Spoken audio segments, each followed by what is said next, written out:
It's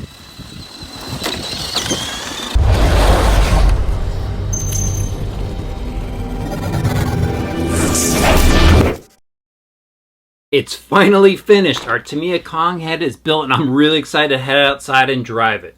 How's it going, everybody? It's Greg with RC Driver, and as you can see, this thing is ready to go. It is really cool. It's a 6x6 truck here, so all 6 wheels drive. It's got independent suspension. It's got this big chassis on there that's filled with gears that make up the drivetrain, and of course, it's got this cool body on top that you have to paint and decal. So it is a really fun kit to build, and I'm sure it's going to be a lot of fun outside. But first, let's head over to the workbench. I'm going to show you what's under the hood, and then we'll go outside and have some fun.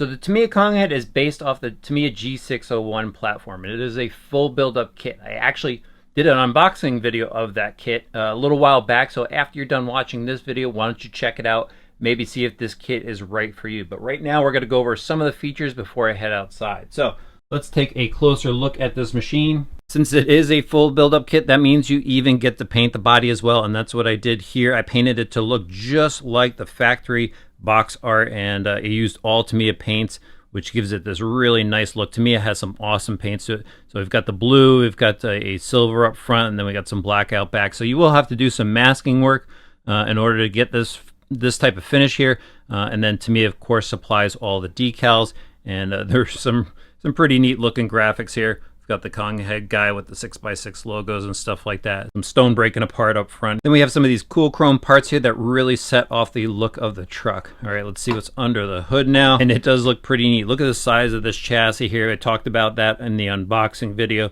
But this is all basically a two-piece chassis here. It becomes a monocoque style chassis. But inside is all of the gears that drive all the wheels. So let's just start off at the front with this spring style front bumper. And as you can see, this is used to basically absorb some impacts. Now moving a little farther back here, we obviously have some shocks. These are actually friction shocks, so there is a tube inside with a little bit of grease that just offers a little bit of friction for the damping. And we've got some springs for return. And basically it's the same throughout the entire kit. So we've got the friction shocks here in the middle and then in the back. And as you can see, there's also a small rear bumper. Now let's go over to the body mount. So these are some flexible body mounts, so these should hopefully hold up in some rollovers. And then let's move over to the steering. So the steering servo sits over here on the side, which is a little bit unconventional, but it works. So I'll show you the rest of the steering. Right here, we've got a servo saver that goes down to a single crank in the center. Let me get a little bit closer inside, and you can see that it's just a single crank. But what's really nice is they do have adjustable rods here. You would have to pop these rods off if you did want to make adjustments, but at least they're not fixed links. And while I have this thing flipped upside down, let's take a closer look at the bottom of the chassis. Here we can see the suspension arm. So the front suspension arm is a little bit different from the rear suspension arms. It is a shorter arm, and that's just because we have the C-hub and the steering knuckle here for the front steering. We have large king pins that hold in the steering knuckles that they screw in nice and tight, so those shouldn't back off. And here are our hinge pins. Here we've got a big U-type hinge pin for the front. We've got some screw pins for the rest of the hinge pins. And now while I'm down here, I'll also show you the motor. The motor just kind of hangs out here on the side.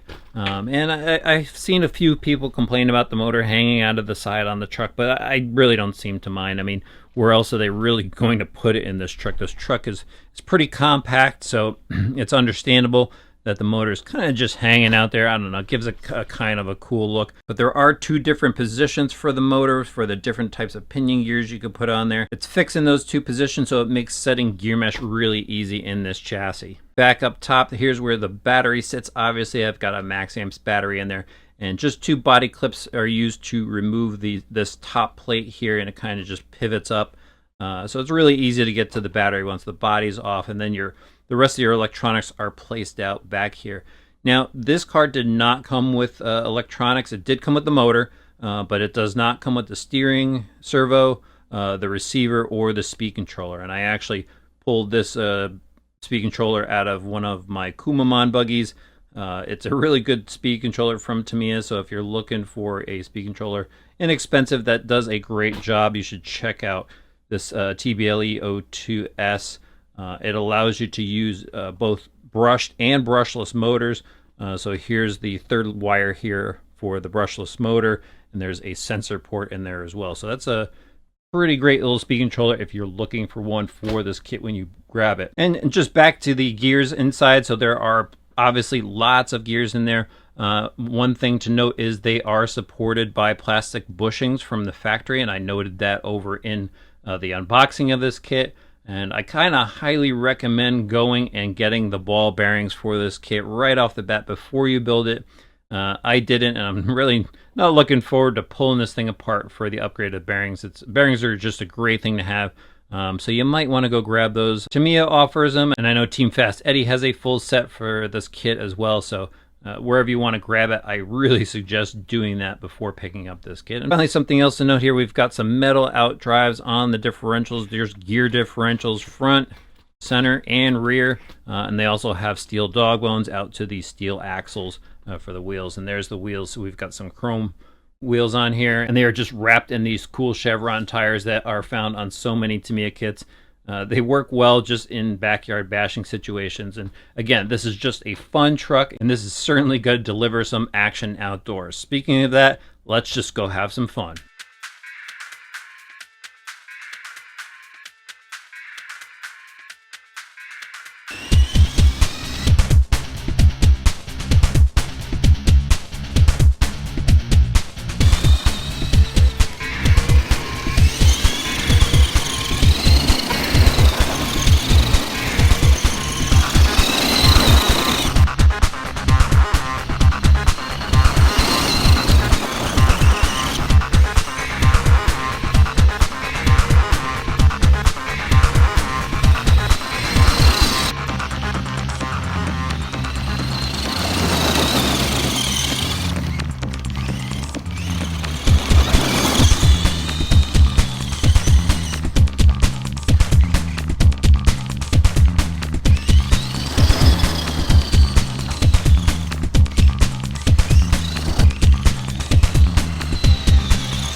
I'm a little bit sad. I got this truck pretty dirty. It looked so good before. But that's what it's all about, going and building up a kit, going outside, having some fun with it, and then dealing with the dirty aftermath. So now it's about that time I give you my performance thoughts on this vehicle right here. And well, I'm just going to come out with it. It's kind of slow. Now, I know I set it up with a nickel metal battery, but with the stock motor, this truck in the hands of anyone with any prior RC experience is going to think it's slow. Now, for my kids, on the other hand, I think the speed is just right, and I think they're going to have a lot of fun with it as is. But for me, when I went outside with it, it was kind of on the slow side. And I think a LiPo battery could help it out a little bit, but I think this thing is really going to crave a little bit of a faster motor for anybody with any RC experience. So you maybe keep that in mind if you're building this as a second, third, or even adding to your large RC collection, and you're going to go build this up, have some fun with it, do yourself a favor, just go put a quicker motor in it right away. Like I said, I've got that Tamiya brushless speed controller, brushless speed controller in there, so I have a couple of motors that will plop right into this thing, and it'll make it a lot quicker. You know, it didn't do any jumps in stock form the way I had it all set up, as you saw. So what I did was I forced it off of some drop-offs. I was at a BMX track, and there's some drop-offs there, and I literally just drove off these drop-offs just to see it in the air, just to see what the suspension would do. And, you know, I nosed down off a couple of those drop-offs, hit the bumper, and it pretty much landed on all six wheels, I should say, all six wheels every time. But I could see this thing maybe jumping level, and I'm interested, maybe, you know, I'll revisit this truck later on down the road with some more power in it. The other thing is it steers kind of on the wide side, you know, kind of to be expected with all six wheels driving, and it's got a servo saver in there, so the weight of everything, you know, I think it actually steered pretty well with all things considering the design and the drivetrain and everything. The steering is pretty good, but it's wide, so just keep that in mind when you go out the first time driving it. Just get used to how it steers before you go and you know, try to carve some tight corners somewhere. But other than that, it's fun. And all in all, it's just a neat truck to have.